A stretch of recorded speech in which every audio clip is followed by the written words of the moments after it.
up in my, caught up in my tape. Caught up in my tape. Don't get what you say. Kimi, so today welcome back to my channel. Sure. So for today's episode, we will talk about how to get over your ex. Like kung saan dyan mo pag-move on, o kung saan dyan mo pag-limot sa iya, ha? No. So don't worry, hindi ka nag-iisa.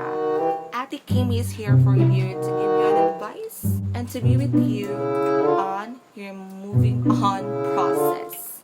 No. So let's get started. So number 1, cry your hinanakit out. Like, iyak mo lang lahat yan, sis. Iyak mo lang yung sakit dyan sa loob mo. Like, ilabas mo yung sama ng loob mo until you feel okay. No. And number 2, be a cold turkey. Stop mo muna yung social media. I mean, stop ka muna magparamdam sa social media, especially sa ex mo. Avoid posting or shared posting sa mga like mga sad posts, broken posts, like mga ganyan.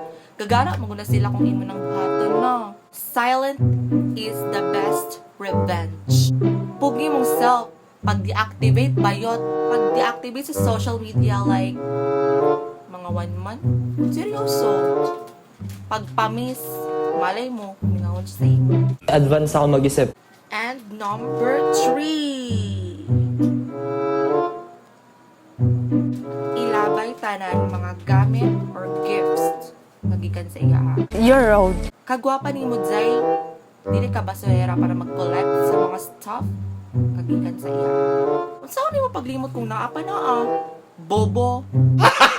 Gago! And number 4, stop stalking your ex. Ayaw jud i-stalk Zay, masakitan na ra ka. And don't block him on any social media accounts. Bitterness won't help, sis. Let him see pohon kung unsang niyang gisayang. Like, post your glow-up pics. Mag-post ng mga hot pics ni mo, sis. Like, mga glow-ups. Pagwapa ka. And let him see kung unsa iyang iwala. No. And number 6. Last. And number 6.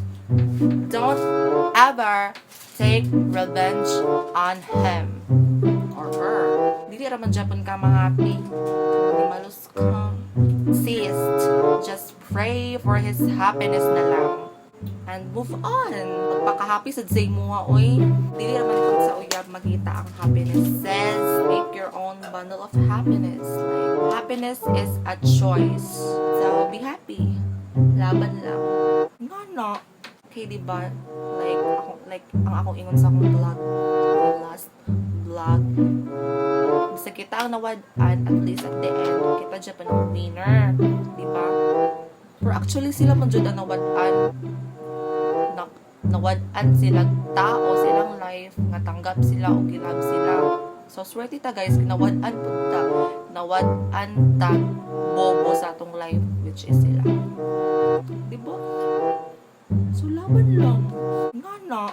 That's for today's video, mga sis. Kaya sharing. So, na-stress di ko karon mga sis. Kaya pimples inyong amega bayot. Pimples, ox. So, laban lang dyan. May pang pimples. Char! Hope you guys enjoy it. Sis, unta nga ako mga advice. Yung mga tinulong tumano. Ay, pagpamarupok sis. Paramdam siya. Abang buhat yung tanga. So, thanks for watching guys. Make sure to subscribe kung wala pa ka naka-subscribe. Click the notification button and also the bell button